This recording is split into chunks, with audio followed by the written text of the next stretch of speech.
And they say that a hero. No, no, I'm no. What? stand here and wait. I'm done. I hold on to the wings of the eagles, watch as they all fly away. And they're watching us, copyrights watching. Well, at least I wouldn't consider copyrights. As we all fly away. Let's play the real Spider-Man theme song.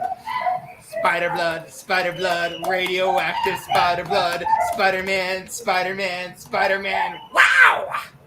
As we all fly away. Welcome. Bro, it's go time. Welcome to the Butterverse. Welcome back to the channel, y'all. I'm Papa Spider-Man. This is Ukrainian Spider-Man. This is Bolivia Spider-Man. We are the Spider-Verse of Earth Zero, aka real life, aka the reality of we have to actually pay taxes and pay rent. I mean, Peter Parker still pays rent, so what the heck? It's still the same thing. Same universe. Everything we do is a canon event until you do. Oh god, don't even bring that up again. Everything is always a canon event. Anyways, guys, welcome to the Buttery Show. Welcome to Facebook, YouTube, Twitch, apparently. Welcome to a brand new episode of the Buttery Show as we discuss Spider-Man Across the Spider-Verse. I'm Leo. This is Mike. This is Noemi. Reckless Fox, Kabuto, Brad Spider-Man. We are the Spider-Verse of the internets. How's everyone doing today? Let's start this one more time. So the Spider-Verse is a 2023 CGI animated series, which is a sequel to the original Into the Spider-Verse, featuring our favorite. What was the term again? What was it? Exaggerated swag. Spider people? I don't know. Spider Society. Exaggerated teen swagger. Oh yeah. Black Teen Exaggerated Swagger, the sequel. If y'all know the reference, you know the reference. Shouts to GameSpot. I feel bad for the journalist. He will never live that down. He really will never live that down. I really feel bad for him. No, he might not live that down, but I will live that up. Yeah. Anyways, so this is the sequel. So this happens a year after Into the Spider-Verse, and if y'all remember, I will actually bring it up right here.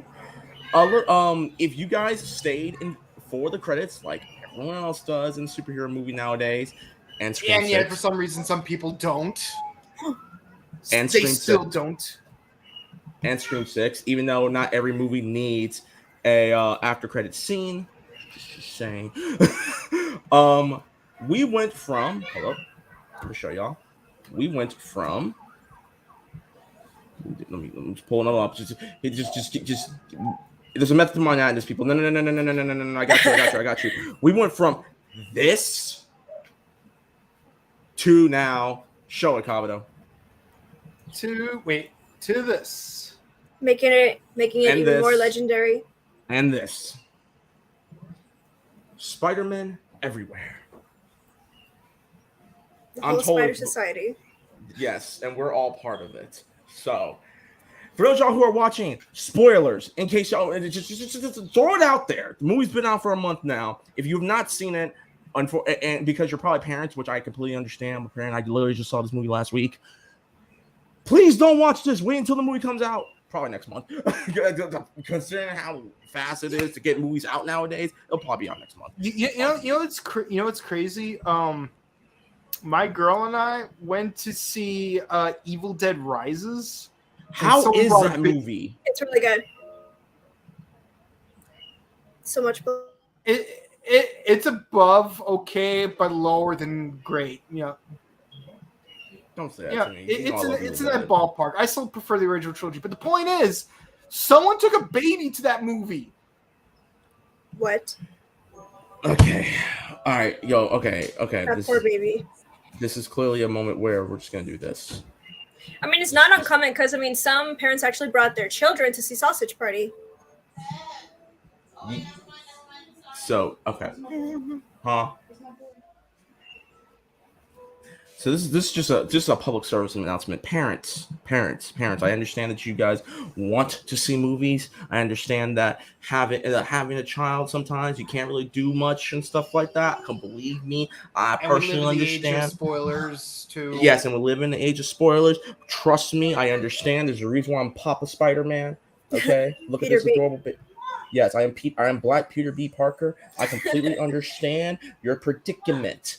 However, do not bring a child under the age of 2. Because at 2, you can chill with a 2-year-old. Do not bring your child under the age of 2 to a movie theaters, let alone a horror movie. Don't. I don't care if you still listen to Paramore. I don't care if you're still in your My Panic at the Disco phase from 2009. You're still wearing Chucks. You're still getting yourself a Hot Topic. I understand. I completely understand that you live and breathe horror movies. I do too. But there's a standard we got to uphold, and that standard is do not bring your kids under the age of 2 to a movie theater, let alone a damn horror movie. I'm done. Anyways, I would go further. Don't bring to a movie theater. Don't bring a kid under the age of 5, even if it's a G-rated animated film, because going to see a movie at a movie theater is not the same as watching a DVD or Disney Plus on your 72-inch plasma screen TV with Netflix. Yes, that's my Helsing reference. Like there's decorum. There is a difference in surround sound. Kids are not used to it. Like at 5, they're at least mature enough to go over the rules of theater etiquette, and you go over those rules with the parents and so on and so forth. But like anything below that, it's like you're being grossly irresponsible. And I get it. We live in the age of spoilers, and you want to be in the loop. But that is one of the prices you have to pay when you are a parent. Like I'm not hating on parents. Respect to the parents. I know you're not hating. I know you're not hating. Yeah, no one's saying that. I know some people just assume. It's a disclaimer. It's a disclaimer, and I feel it. But as a parent, I can speak for some parents, because I can't speak for all parents. I feel you. I know. I ain't taking it personal, Mike. I ain't taking it personal at all, my boy. I got you. I can actually vouch and say I got you, because I'm a parent. I'm a parent now. Anyways, let's talk about this movie. So, Spot. I know we can all agree Spot may be one of the most obscure characters, but he is probably the biggest bamf in Spider-Man's lore at this point. In case y'all don't know, go ahead, Mike, because you probably know more about Spot than anyone else here. Go ahead. Yeah, the Spot was one of those obscure characters that appeared in a single episode of the 90s Spider-Man, which is probably the one all three of us grew up with. Mm-hmm. And as obscure as some people think, oh, he's a joke character like Polka Dot Man or Calendar Man from Batman lore. Like, the truth of the matter is, honestly, even though he only had the one episode, it was a freaking fun episode. If you guys haven't had a chance to watch that episode, watch it. It is a fantastic episode. Like Peter Parker has to deal with using his spider sense through all these different wormholes, and then he has to stop a giant invisible black hole that's about to eat up all of New York. He even had to call a truce with Kingpin, who's the main villain in that animated series. And it's because of the technology that Hobgoblin got it, Green Goblin got it, Mary Jane dies, and we get the cliffhanger from season 5. So, as obscure as the character is, he is critical to the grand lore of that specific universe. And we never see him again until this movie. Yeah, don't get me wrong, we see him in comic books still, but let's just a character. He's like Golden Age Aquaman. Oh, that hurts. But then you got New 52 Aquaman, where it's like this dude is harassing him at a diner, gives the waitress 2 Atlantean coins, and he's like, keep the change. What am I gonna do with these? Put your kids through college. down. But no, so here I'm almost done. There's a method to my madness. So give me 1 second. There goes my hero. There goes my hero. So we went from this version of Spot right here, as what Kabuto here was talking about, to a Spot that has the ability and to make wormholes and portals to different dimensions. They really, really went all out. The animators, the director of this movie, to make Spot one of the most dangerous characters in Spider-Man's Rogues Gallery. And there's also one particular place that he goes that made me laugh so hard. And I'll give you a hint: it's not the Lego universe. Oh, I know what it is. The Venomverse. Yeah. Oh, you mean the Sony verse? See, Dude, it is Sony. You see, no. You know what I mean. See, unfortunately, we didn't have the one cameo I was looking for. I'm gonna give you a hint. It's Morbin time. Oh, the Morbius universe, of course. No. I would have loved a Morbius cameo. Like If they had the Morbius cameo, I would have walked out of that damn theater. I'm on God, I would have walked out. You know, the other day I was actually kind of making a joke. It's like they should make a Batman movie this year to go with Indiana Jones, and the villains that they should choose for this one is Christoph Waltz as Mr. Freeze and Jared Leto as Dracula. I'm kidding about Jared Leto, but no, for real though, Dracula was a villain in a Batman movie, and that was fun to watch. Yes, it was. Anyways, so real quick, I'm gonna give you guys a little fun fact real quick before we go into your guys' thoughts on the movie and we break down some of the best moments. Again, spoilers. So let's talk about the director real quick. The director of this movie is Joaquim dos Santos, and he is from Portugal. So before this movie, Portugal. Before this movie, do you want to know what other stuff he had worked on? Sure. So television-wise, I'm gonna go first. Television-wise, he worked on 4 episodes of the original Max Steel. He did the storyboard for He-Man, the Masters of the Universe. The 2003 one or the 2002 one, but yeah, you're close around that. Yes, he had worked on Justice League Unlimited, Legion of Superheroes, Avatar: The Last Airbender, The Spectacular Spider-Man, G.I. Joe Resolute, which a very underrated season of G.I. Joe, Tron Uprising, Avatar: Legend of Korra, Voltron Legendary Defender. He worked on one of the episodes of Invincible, and he worked on Legend of Vox Machina. Now, that show's on Amazon Prime right now. Mm-hmm. Now, for Amazon Prime, please make a TV show for Alita, Mars Chronicles. Yeah, we got to get the hype for Last Order. Oh yeah. And now for film-wise, he had worked on The Invincible Iron Man, which was a made to DVD cartoon movie. He had worked on Superman Doomsday, which not my favorite Superman cartoon movie. Worked on Justice League New Frontier, Batman Gotham Knight, The Spectre, Jonah Hex, Green Arrow. He had also worked on Superman Shazam, The Return of Black Adam, Green Lantern, Emerald Knights, and then this was his big directorial debut. Emerald Knights was a great film. See, I did not know that they had made a Green. Okay, so it was a Green Arrow short, as well as a Jonah Hex short and a Spectre short. I think this was leading into the Jonah Hex movie that was coming. Actually, I think Jonah Hex movie came out in 2010. I don't remember. He was trash. Yeah, Josh Brolin with Megan Fox. Yep. Yeah. At least they both bounced back. Whatever. Anyway. Yeah. But no, so this is this guy's filmography, and honestly, he's been playing both sides of Marvel and DC, and you know what? It's all good because he made good stuff back to back. He was part of something good for each and every one of them. But let's get started. So, thoughts on the movie real quick. What were your initial thoughts going into the movie? Ladies first. Noemi, go ahead, because I know you dressed up for it. Well, in a sense, not entirely, because I'm not in my spider suit, but I would say, like, this movie kind of, expect my expectations when it comes to, like, the whole Spider-Verse, because we got the Spider Society, we got to see Miles, finally not only completing school, but also entering to college, and also, like, there's more humor than ever in the first one, because not only the Spot actually brought into like a bunch of humor, but also Miles too. Like he's more of a jokester compared to how he was in the first film. Very angsty teen too. Yeah. That was the There- angsty exaggerated a lot swagger. of teenage swagger. Yeah, Yeah. I'm gonna live it up. Hey, do it. See which, Mike, go ahead, bro. What were your initial thoughts going into the movie? Okay, first of all, I just had to see this movie because they hinted, like in the first movie, they hinted that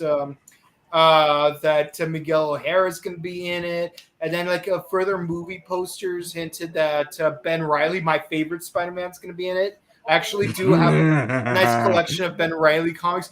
Honestly, like, okay, I'm not gonna lie, the movie kind of upset me with how they did Ben dirty, but we're gonna get to that later. One other Spider-Man I was hoping to see but didn't get to see was Yamashiro from the 1978 Japanese Spider-Man, and just because like let's take that one scene where like all those Spider-Men were like chasing after Miles. Like imagine if he summoned, like imagine if Yamashiro like summoned Leopardon. And so then Miles would have to run up the arm of this giant robot, Attack on Titan style. Oh, like dude. That was such a missed opportunity.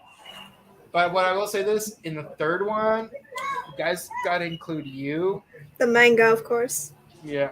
And for those of you who haven't heard, there is a Spider-Man manga called Fake Red about a rock climber named Yu who has no superpowers whatsoever. Heck, retroactively, I'm going to say that Yu is the Spider-Man from the animated series from our universe.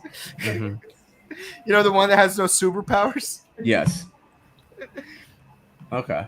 I'll say this real quick. Going into this movie, keep in mind, I only saw, let me put it like this. I've only saw, the only trailer I saw going into this movie was the teaser trailer where you literally watch Miles jump into the portal and then get freaking sideswiped by 2099 Spider-Man. And then a little bit of the other trailer where like he's back talking stuff, the exaggerated swaggers of a Brooklyn boy. And I did not, and then them pretty much giving me a glimpse that Oscar Isaac, 2099 might be the villain, but honestly, is he though? Is Oscar O'Hara? Is Miguel O'Hara the main villain? Is he a villain at all? No, he's not. I think he just lost sight of his goals. Yeah, he is. This is gonna be a terrible comparison, but I'm gonna shoot for the stars. He's Luke Skywalker from The Last Jedi. I wouldn't say that, but like if you look back at his origin story, like he is not that kind of Peter Parker, this and that personality wise, but like he's more cocky and like takes everything seriously for sure. I mean, it's obviously the comics do tell that about Miguel, but there's like new features when it comes to his character in this film. Yeah, that. I would say, like, take a look at the main villains from Legend of Korra, like the 4 main villains. You got Amon, who wanted equality. You got God dang it, I forgot his name already. That's how bad of a villain season 2 had. The Waterbender tribe guy, yeah. Who wanted unity. You got Zahir, who wanted freedom, and you got Kuvir, who wanted order. Like in a vacuum, equality, unity, freedom, order, those sound like really good things that we should pursue and strive for. But how are we going about obtaining those things? Like that is what makes the difference between a hero and a villain. And I think that's kind of like the thing for like Miguel. Like he wants to do good things. He wants to achieve good ends, but his means made him lose sight of his goal. Exactly. So going into this movie and then after watching it, I'm like, damn. I really wish this movie didn't end. I really wish this movie didn't Empire Strikes Back me, because it was getting good. Like it was great.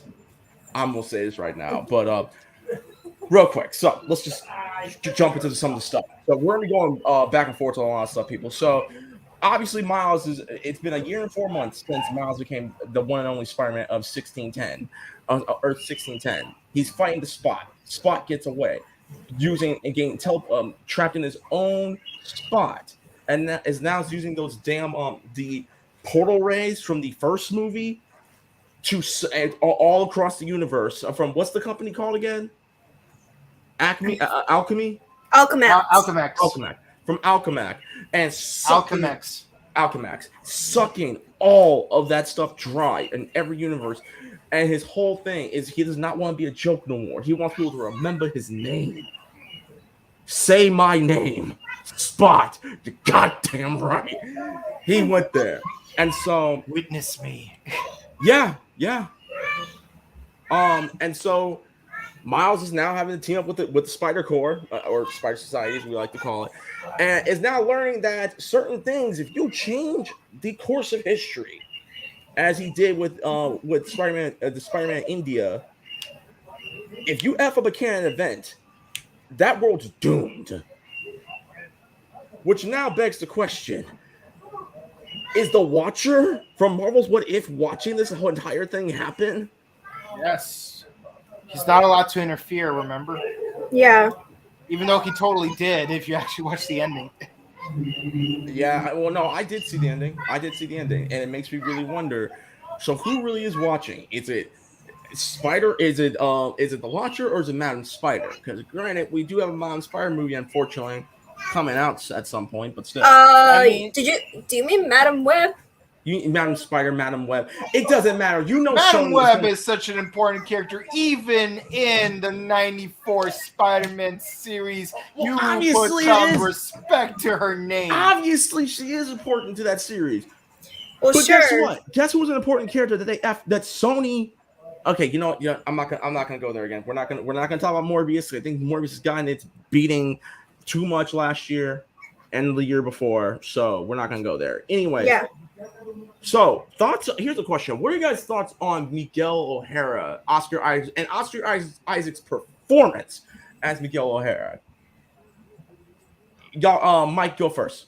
Seems like he's like much like how Disney's trying to collect franchises like Infinity Stones. I think Oscar Isaac's trying to do the same thing with characters from franchises because he was already Poe in Star Wars. Then he's Ivan Ooze in X-Men, and then he's what?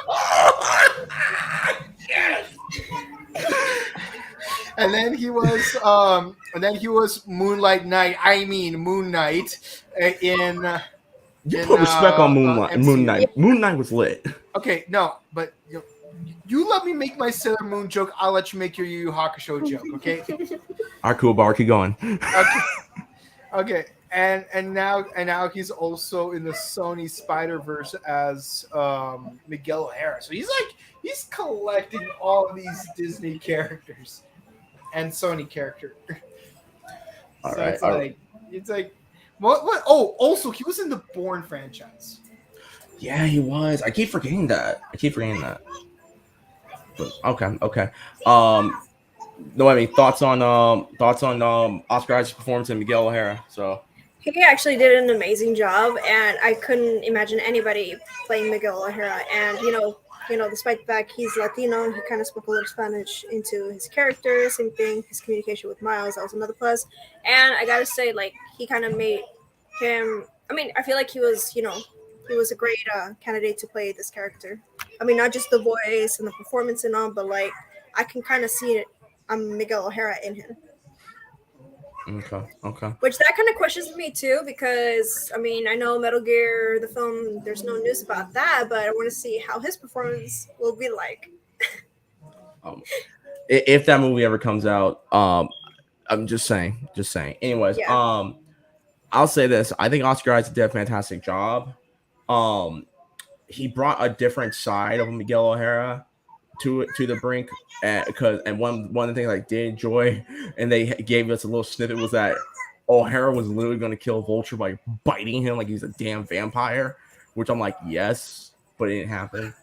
And I also have to agree, Oscar Isaac just collecting franchises like Infinity Stones, mm-hmm. and I'm on and how the movie ended with him, like the whole thing of him like, yo, your dad has to die in order for your universe to survive.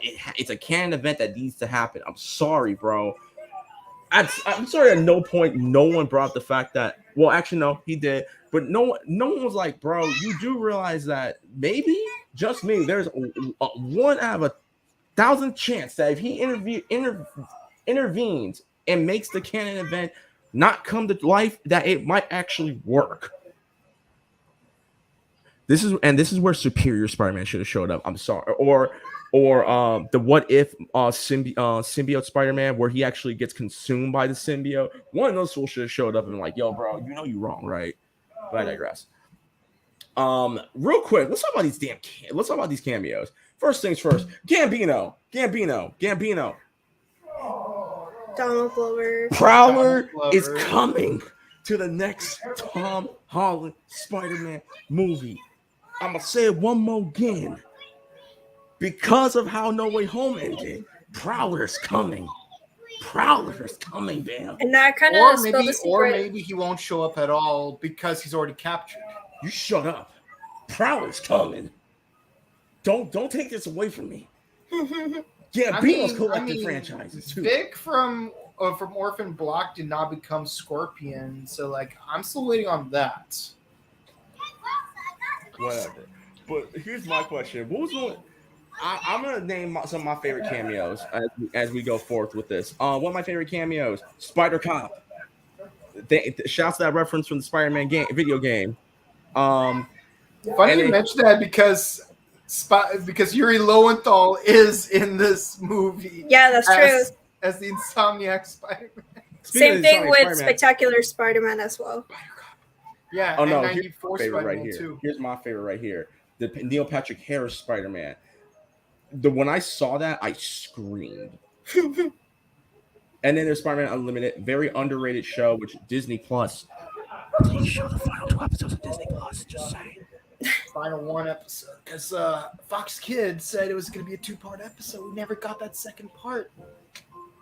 Hopefully it's didn't get burnt up in like some internet fire. And then obviously there's Bagman. There's an obese one I noticed. Yeah, there is an obese. Well, I don't think he's an obese one. I think that was supposed to be the not Power Rangers, the Spider-Man from the PlayStation and Dreamcast game that was based off the cartoons. Oh, I didn't know that. I think that's what they were trying to go for, because when you look at him swinging, it looks like just fists. It looks like CJ from San Andreas. So, which means that Carnage Octopus is part of the canon. Probably. But no. So, but what was one of your favorite cameos that you saw outside? And we'll talk about Ben Reilly in a minute. But go ahead, Mike. Man, how do I even go about picking a favorite? Because there's so many of them.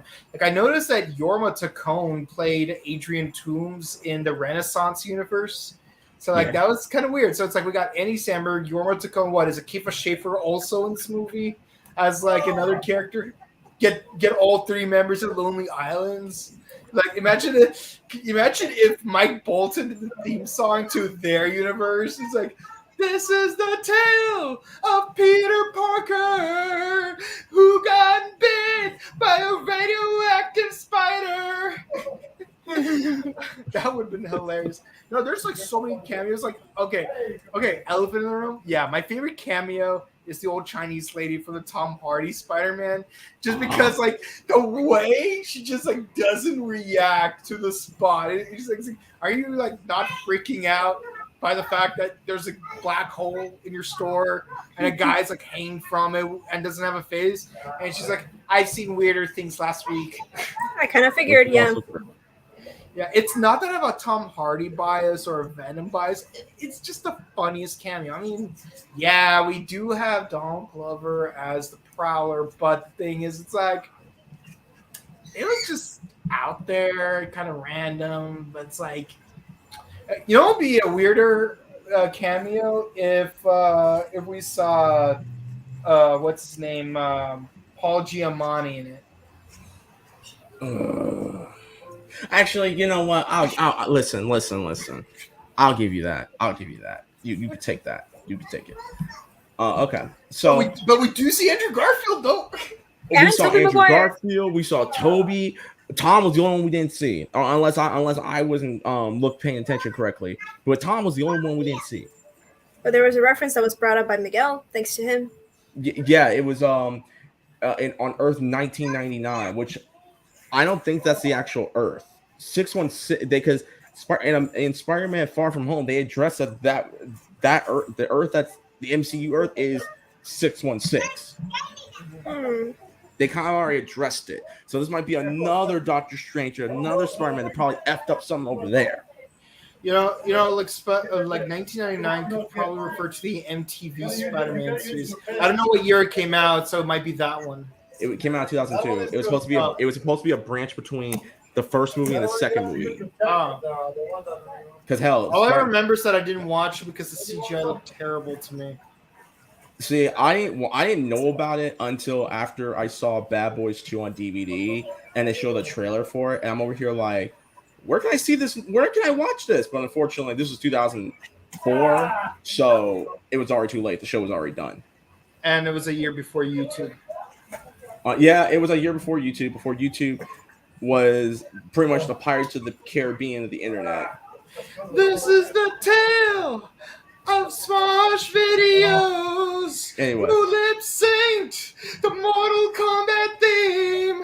Oh my god. Anyways, let's talk about Spider-Gwen real quick. So this was more Spider-Gwen's movie, equally. It's more Spider-Gwen's movie as well as Miles Morales'. What were your thoughts on Spider-Gwen's journey throughout the film and them showing us the first 15 minutes of how her Peter Parker died? Do you want me to go ahead? I would say it was a lot different than what she explained when she introduced herself. Because this Peter looked a lot different. Because I thought he would look like Peter B at first, but yeah, they probably changed his appearance around. But we kind of got to know a little bit more on Gwen's side than leads to Miles. But at the same time, the best thing that I ever encounter in a film like this is seeing the connection between the two, even though they're so busy with the superhero stuff. And I don't know, I have a feeling like Gwen does not want to admit it. Neither does Miles, of course. For me, it's in the first movie, it seemed like Peter was going to be much older than her, but in her actual flashback, they were the same age because they were supposed to be prom dates. But I think maybe she was altering details in the first movie because at the time, think about where she was. First of all, tragedy was more recent compared to how it was at the time of the second movie, but also she was a lot more aloof in the first movie than she is in this one. Like she cannot trust Miles or Peter B. Parker or Penny or Noir or Pig because these are all strangers to her, and she wanted to keep to herself. Heck, the only reason the only reason she got involved with Peter and Miles was because they ruined her plan to infiltrate that laboratory instead, and also he ruined her hair. But now we see what really happened, and we can see more as why she joined the League of Spider People as opposed to why not just go straight to Miles right away? I'm just gonna call it the Spider Core. Let's just keep it 100. It's a Spider Core. Spider Core 4. But there's no Core 4. There's many cores. Anyways, I'll say this. No, you got a Core 4. No, you got a Core 4 because you got Miles, you got Gwen, you got Pavitar, and you got Hobie. Core 4. Fine. You get the Core 4. Yeah, because Peter B is no longer part of the Core 4. He's a father now. He can't run with these young. He can't be running with these young guns now. Send in a group of spider people with attitude. Shut up. I think Spider-Gwen First of all, I want to say this: the animation in Spider-Gwen's universe, I love how the colors and the abstract kept going, and the saturation kept changing differently because of the mood that Gwen was in, the mood that her dad was in. I really liked that. That was such an the animation department really needs a raise at Sony, and I really hope they win an Oscar. The next Oscar coming up next year. Hopefully, They better. because it needs a two-peat. Because remember, it beat and Subscribers beat Incredibles 2. I mean, original soundtrack should go to Peaches by Jack Black, but original animation definitely to this movie because like here's the thing, like I understand the what's it called, the rationale. They want each universe to have its own unique aesthetic to it, so that you could distinguish it from other universes. So like Hobie's universe would look more like the album cover of a Sex Pistols album. Exactly. While Pavitar would look more like a Bollywood movie. Oh yeah, that was good. I'm glad you pointed that out actually, because different like stages, plus the music. It has to go with every vibe that's happening in each film. Yeah, so like you need to have that uniqueness for each different universe. Naturally, they would have to do it. And the thing is, any other studio, they really could have just like phoned it in and make all the universes look identical. But I love that they actually took the extra effort to like make each universe unique and stylized to the specific Spider-Verse. Heck, even the Lego universe had its own thing. Mm-hmm. I will say, yeah. We'll talk about Spider-Man India in a couple of minutes. But I really enjoyed the storytelling of Gwen helped push Miles' character further, because keep in mind, because we haven't even talked about Miles, but like Miles obviously is going through it because, well, everyone at some point here was 16 years old, wanted to do more with their lives, etc. Think that, and we're destined for great things, and also backtalk their mouths against their parents. I'm not gonna lie, I never got into a lot of verbal arguments with my mom and my family, but when I did, I did. Okay, but thankfully my brother understood. So, but I really did enjoy their camaraderie with Gwen and Miles, and obviously they're playing the will they won't they. Because in the comic book, they actually do get together. So, likely or not, they're gonna push that in Spider-Man Beyond the Spider-Verse next year. Thankfully, the movie is only coming out in the next 7 months. Yeah, thank God. Because we'll talk about the ending in a minute, but now let's talk about Spider-Man India. POV for short. POV for short. Yes. Yeah. Got to be progressive. I want to have like a quick say in this about POV, if you don't mind. I gotta say, like, when he first made his debut into this film, I gotta say, like, I really love his spider suit design so far, because, like, we always see them with the mask and, or like, every Spider-Woman, they always have to, like, be full covered or half covered. I kind of like how his hair actually shows, like, the side bangs. I feel like that was a perfect look for POV, especially with the little things that he has on his arms. I think that was really clever for the artist to do something like that. Also, the Tai Chi joke, by the way. Yeah, I love how he's like, here's some traffic, more traffic, more traffic, more traffic. This is so funny. Because, like, if you've ever been to New Delhi, like, yeah, there's like the traffic is the worst. Mm-hmm. Same thing as with New York. Oh yeah, and both y'all can speak for it because y'all have been to New York, so. Mm-hmm. Yeah. But no, Wait, I will say, never been? I've never been, bro. Keep it again. I was supposed to go to New York, but the COVID nation attacked. Oh yeah, you told me that story. I've told on all 3 podcasts that I was supposed to go to New York in 2020, but a little thing happened that caused the entire world to go on lockdown for a year and a half. So, anyways.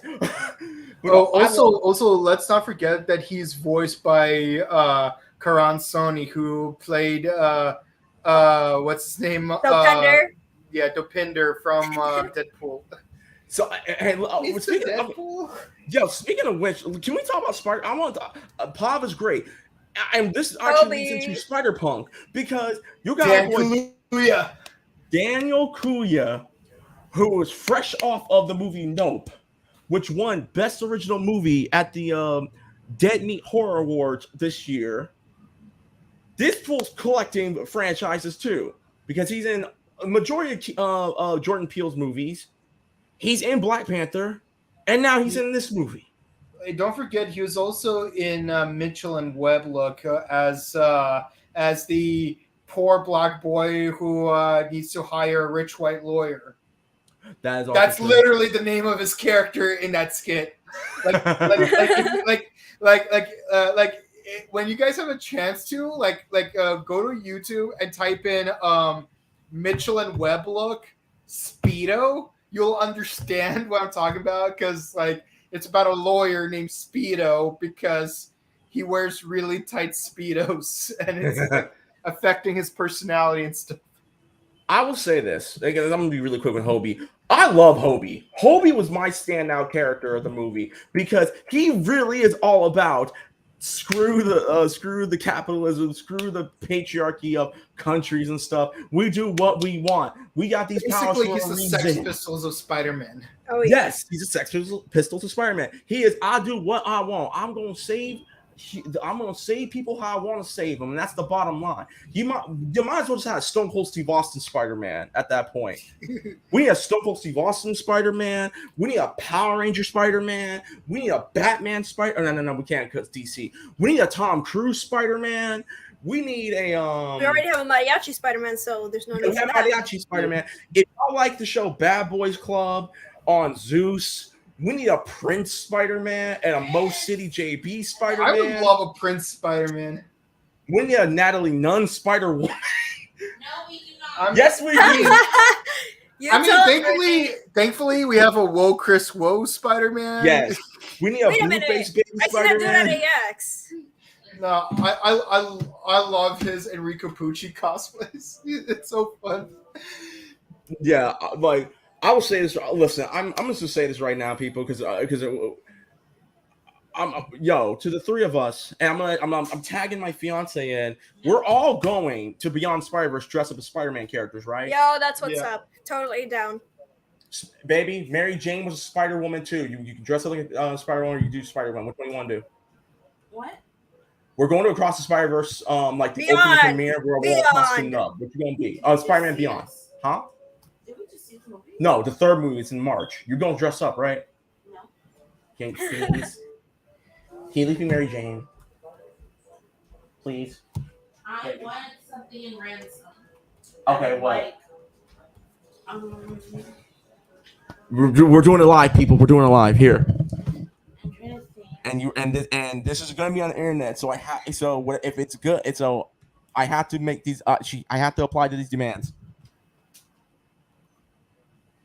You have to let me pick out Jonathan's first picture day outfit. Oh, okay. Okay, take it. I don't care. You do? You don't? Take it. No. You Okay, fine. Oh, wait, picture day for school? Yeah. Deal. Okay. He's not even in school yet. I know he's not in school yet, but I just woke up. okay, fine. All right, fine. You got a deal. We're deal. Yeah, pinky shake. Okay. Anyways. Now let's talk about probably the climax of the movie real quick, and we'll talk about the action, and then we'll talk about the climax.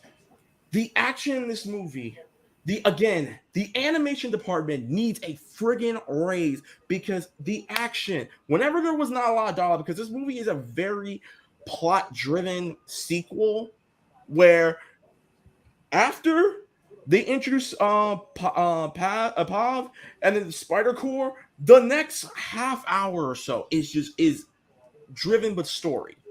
Absolutely. But when the action was going, Miles fought the entire Spider Corps, including 60 Spider-Man who got stuck in pose. What were you guys' thoughts on the action? I'll go if I. Go ahead, ladies first. The chase was actually really something, and it just made me laugh so hard because every Spider-Man that we know attacks this one specific Spider-Man that wants to save his dad and interrupt a canon event. But despite the fact, like, we got to see new different Spider-Man characters, including the Spider-Saurus, Spider-Cat, oh yeah, and the Cowboy Spidey, which that was cool too. And the funniest part ever is that while Miles was riding the horse, the villains were cheering on for him. Well, every one of the villains were booing at the spider group that's chasing him. I was like, wow, you guys are like the bad guys for Spider-Man, and you're cheering one and the other. Oh my god. And Michael, the bridge when it collapses. Yeah.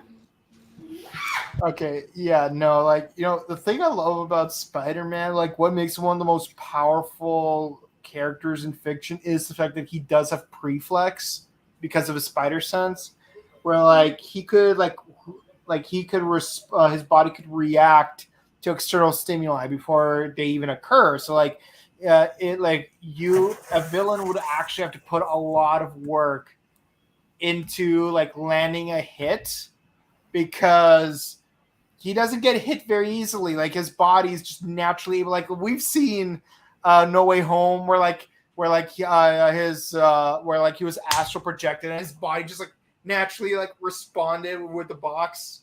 Mm-hmm. Like, now imagine having one person with preflex go up against 108 other people also with preflex. Mm-hmm. It's like you got a shield that is impervious to any sword, and you got a sword that can penetrate any shield, but don't get the sword too close to the shield because I don't know which one beats the other. So yeah, no, it was fun. I especially love the part when he was like hiding behind like Spider-Rock, where it's like, hey, what do you guys look at? And like they're like trying to gesture like around you, and it's like what? It's like, look behind you. It's on your back. And no, I love all the cameos. When you see Spectacular, 94, 99, we get what's it called? We did see that cameo with Andrew Garfield when they were slow talking about.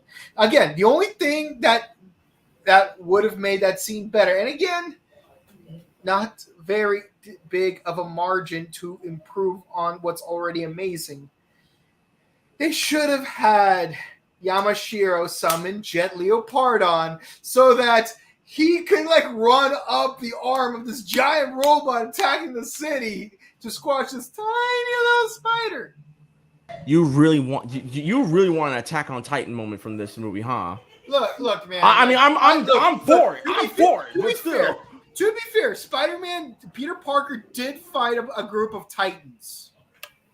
That is true. In case y'all want to know, there was an Attack on Titan Marvel crossover.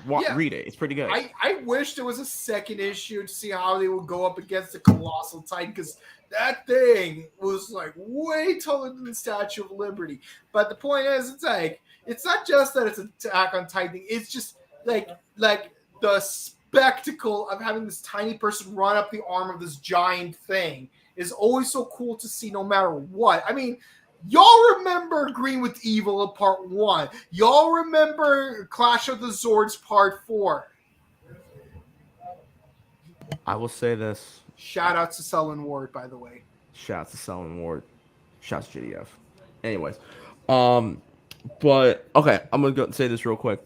Because there's two more characters before we talk about Climax. The action was great. I think my favorite part was when they were going up the freaking monorail going into space or something like that.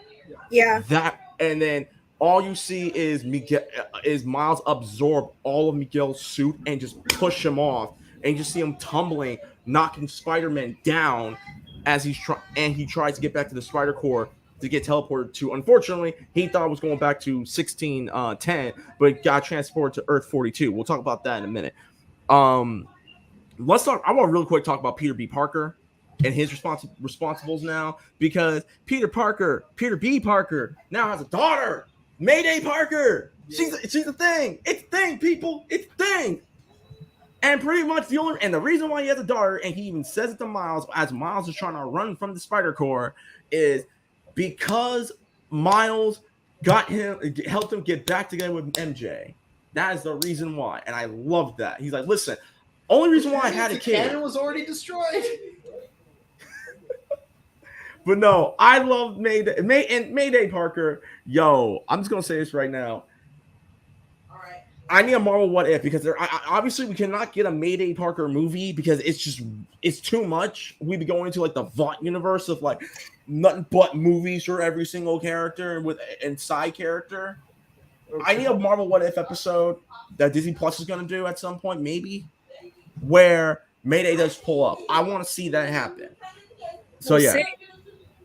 And Peter B. Parker being the voice of reason, telling Miguel to take a chill pill was something we all needed because, like, yo, dog, take a chill pill. I know you're pretty much Sasuke, which Sasuke Spider-Man's over there. His game comes out in September. Mm-hmm. You need to chill, B. Anyways, we got a lot of questions coming up, and we're gonna answer them in a minute. Let's talk about the ending real quick. So the ending, we are now on Earth 42, and Miles tries to tell his mama that he's Spider-Man, but and the Spot even says it, and Miguel O'Hara's big issue on why he is not the biggest fan of Miles is because he was not supposed to become Spider-Man at all. He is a canon event that was not supposed to happen. It makes sense because, like, when you look at Peter A. Parker's backstory, he did say, "I am the world's one and only Spider-Man." And then when you go to Gwen's story, "I am the one and only Spider-Man." Everyone says, "I am the one and only Spider-Man." One and only. Yes, but apparently Miles was not supposed to become Spider-Man because of the fact that the Spider-Man of 1610, played by Chris Pine, who died, was supposed to be the only Spider-Man. And probably his death was supposed to be canon, I'm not sure. But Miles was not supposed to be Spider-Man, which makes him now a paradox. He's reverse Flash unintentionally. That's the best way to put it. He's a reverse Flash. But he's a good guy version. Exactly. Oh, wait, hold on. Come here, buddy. Come here. All right, guys, here. Spider Baby's coming. Hold up. Jonathan, come here. Come here, buddy. Come here. Is he crawling? Come here. Ready? 1, 2, 3.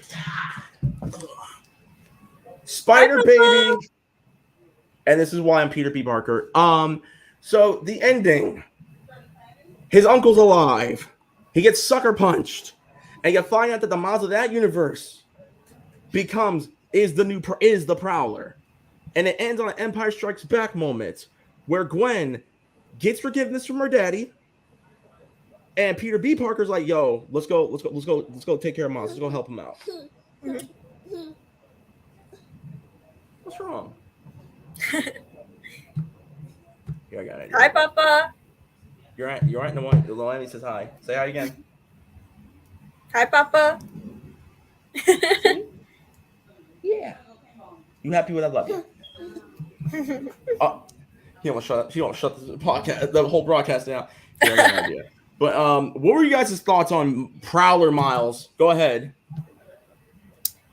I gotta say, he looks pretty good with braids. I'll admit that, because like Miles does look a little different, and knowing me, I kind of like the street vibe. So kind of like the future when it comes to Miles being the Prowler in basically Earth 42. I mean, I find it interesting how, like, in other timelines, Hobie was supposed to be the Prowler, but in the one universe that we specifically know of, he's Spider-Man instead.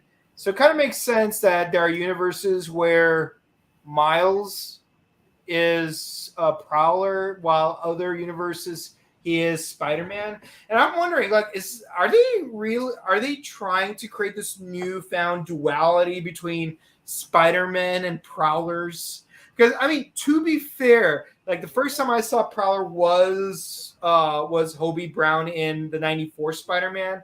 And, like, he was a vigilante who, like, was trying to fight a crime lord who's like a cryokinetic version of Kingpin, more or less. Yeah. But, like, But it's like, so it's like I wonder like how far they're gonna take this whole duality thing because like there's always a duality of Spider-Man versus Goblin, not even like specific of Green Goblin or Hobgoblin, just a Goblin. And then but now like they're like trying to like refocus like a rivalry between Spider-Man and Prowler. And I'm curious how far they're gonna take this. Like I'm curious to see what Prowlers of like other worlds are like, because we saw this Spider-Verse Prowler, we've seen a little bit of MCU Prowler. We definitely saw the video game Prowler, who's definitely really fun. Like honestly, when I was playing the Miles Morales video game, one of my favorite side missions was, getting those different soundtracks in order to get the Prowler suit.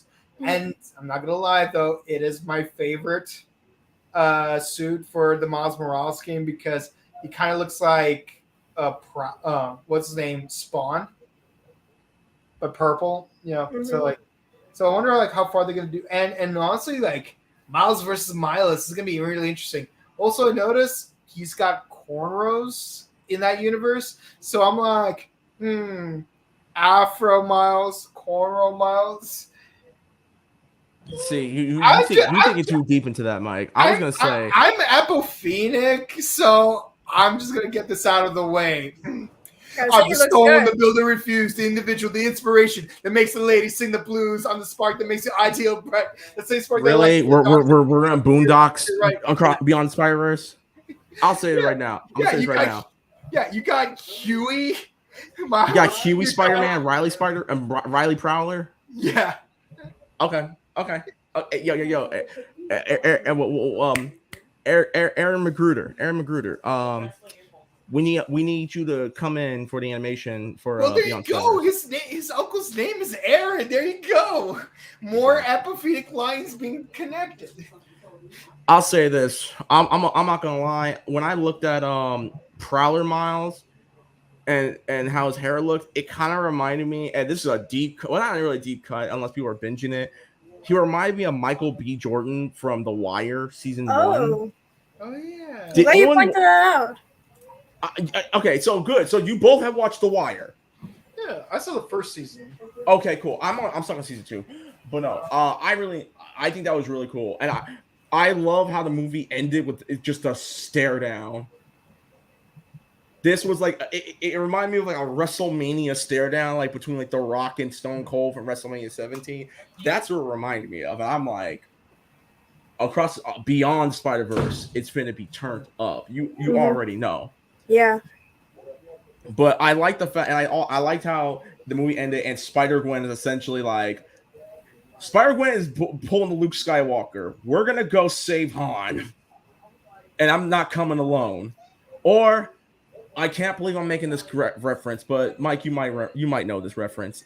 It's like the ending to Resident Evil Extinction, where Alice tells Wesker, "I'm coming for you, and I'm not coming alone." And it's all the all the other Alice clones. Yeah, that's what it reminded me of, in a good way. Yeah. And not to mention, she created her own squad. Yeah, it's the characters from the first movie, because you have Spider-Man Noir coming back, Penny Parker coming back, you have Pav coming, Spider-Ham, Pav is coming back, and Hobie's coming back. So if we got exaggerated swagger coming to save the black team next movie. So there you go. And that's Spider-Man Across the Spider-Verse. Likes, dislikes, as always, Noemi, you go first. Ladies first, go ahead. I wouldn't say that I have any dislikes, because this film is, blew me away, and it was everything that I expected to be, especially the secrets, even though some people all over the world actually pointed it out in the trailers, and they're all basically their own trailers, so I'm happy about that. And also the fact that they included Metro into, the spider chase, which I think that was a brilliant idea, since he, collaborated with the music and all. Even I like his own Spider-Man design. I gotta tell you that, especially with the other artists, including my girl Becky G. So shout out Becky G. Becky G, the honorable member of the LWO. There you go. I'm just gonna say this real quick. I'm gonna let you finish. Power Ranger fans, we was eating at WrestleMania because Becky G did the national anthem. Power Ranger fans, we was eating. And that night, Kevin Owens and Sami Zayn won. Continue. Yeah, as I was saying, like I hope like, for the next movie, like there's gonna be more excitement to it. And I don't know if you guys actually heard this theory, because I heard it from YouTube somewhere, but the poster that we have for this background, right? Yeah. And Miguel has his own team and Gwen has their own team. If you look at this poster, for example, because I know Gwen is on this side and there's like Pop, Spectacular, and Miguel, you see like the other characters that kind of teamed up on his side, especially Jessica Drew and Ben Riley.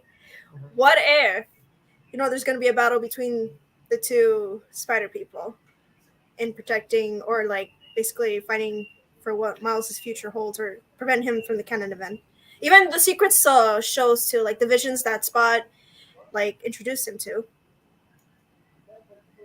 So essentially, you want a Spider War. In other words, or that's a theory that I heard from the internet. But in addition to that, like he did like saw visions that the Spot like showed him, which include his dad's death and Pop's canon event that was supposed to happen. Even there's some other theory that there's like a lot of the Spider people like dead because of Spot. All right, then. Mike, likes, dislikes, go ahead. Man, it's really tough to like really make that many dislikes. It's a really fantastic film. I mean, Miguel's out of pocket. Ben Riley was done dirty. Like how dare you like turn my guy, my sweet spicy roll into like a freaking edge lord rolls me. Like, They turn him to Shadow the Hedgehog. they cranked him to a point where Shadow the Hedgehog's like, bro, get a life. Oh yeah. Go out and smell the roses. This is who you are. See, I can do Shadow the Hedgehog. But yeah, no, like Ben was like one of my favorite versions of Spider-Man, like because like of the whole like clone thing. And I know like in the comic books thing, it was like not as well received compared to like the animated series, but I still love the concept of like what like because like I think that was like the earliest point in which like the discussion of like who Spider-Man isn't who's underneath the mask, but like the friendly neighborhood spirit that he imbues into the universe around him, because that kind of led to the whole like 94 Spider-Man meeting Stan Lee meeting Tobey Maguire, and so on and so forth, and all the way up to him meeting Miles, saying it's like the suit will grow on you eventually. No, like done dirty. And again, like, and while it's not a necessity, I still wish Leopardon would have had a scene in the chase, because again, giant robot running up its arms. It's perfect. It is what it is. As far as merits go, like it's cool getting to see like all these different versions of Spider-Man and getting more time to get to know some of them, because when we were introduced to Noir, Penny, and Porker, like they did not get much like time to shine compared to Gwen, Peter B, and Miles did. And props to the art department for putting so much work into making each universe so unique to that specific Spider-Man. And I love all the callbacks and references. I mean, the movie is on the longer side, so like I would have to. So between the merits and the faults, I do have to give it a 9 out of 10. Definitely a movie I will rewatch a second time, like once the third one comes out. But yeah, but you do have to commit to it more than say the Sam Raimi movies. That's true. Okay. Oh, Noemi, what's your rating? Go ahead, real quick. 10 out of 10. All right, cool. I think honestly, there really are no dislikes I have about this movie. I do agree. And I think, and my fiance at Girl Travelers will agree that I was not expecting that movie to be as long as it was. I thought it was going to be as the same length as Into the Spider-Verse. We were in there for 2.5 hours, some change. I'm like, whoa, okay, time flew by quick. Yeah. But again, like I said, this movie was more of a dialogue and plot driven movie. It wasn't just the action and stuff. Like, because again, you have to the movie does its best. I think it does a fantastic job doing it, flushing out an entire multiverse of Spider-Man as best as they could.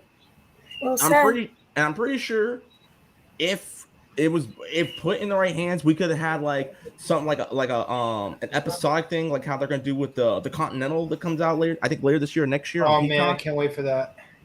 Where each episode was a different Spider person.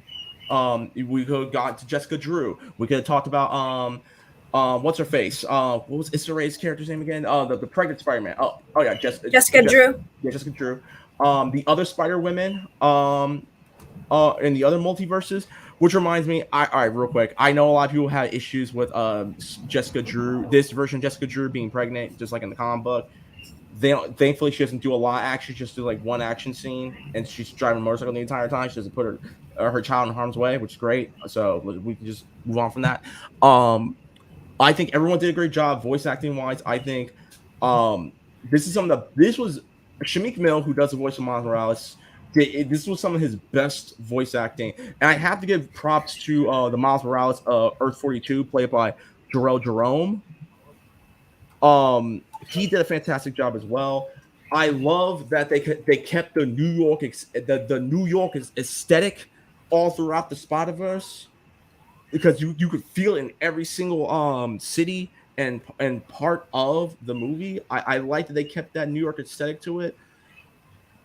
I am waiting for Beyond the Spider-Verse, and the fact that this movie ends on an Empire Strikes Back type of situation, I didn't think we would have that in a Spider-Man movie. I mean, we had it in freaking Far From Home when Spider-Man got caught by J. Jonah Jameson, but that's about it.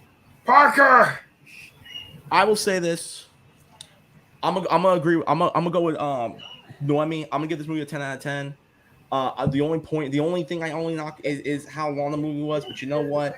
We need story. We need stuff to be flushed out for people who are casuals who don't really get the whole Spider-Verse thing to understand certain things, which is why the canon event thing has been memed to death on TikTok and YouTube and Instagram.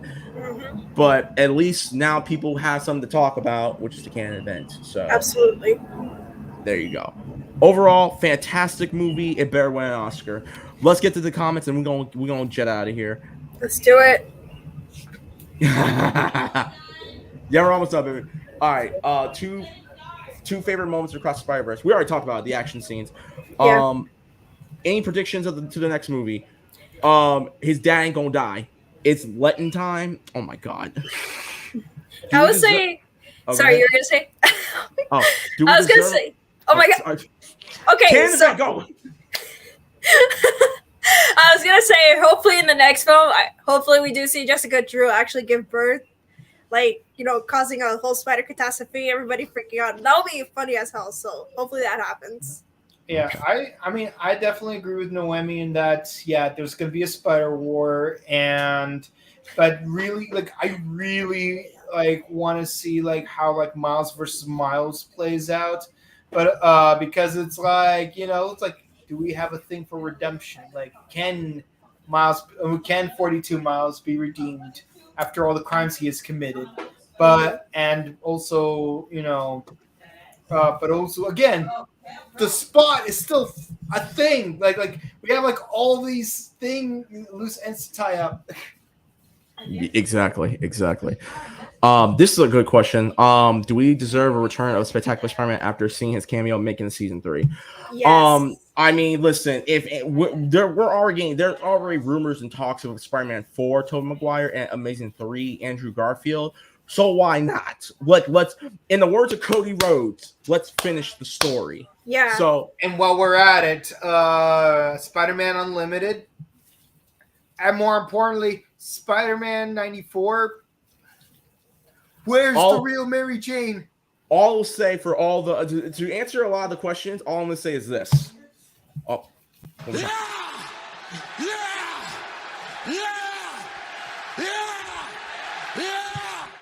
Shout out to LA Knight. And then last comment. What's up, Fox? What's up, Ezio?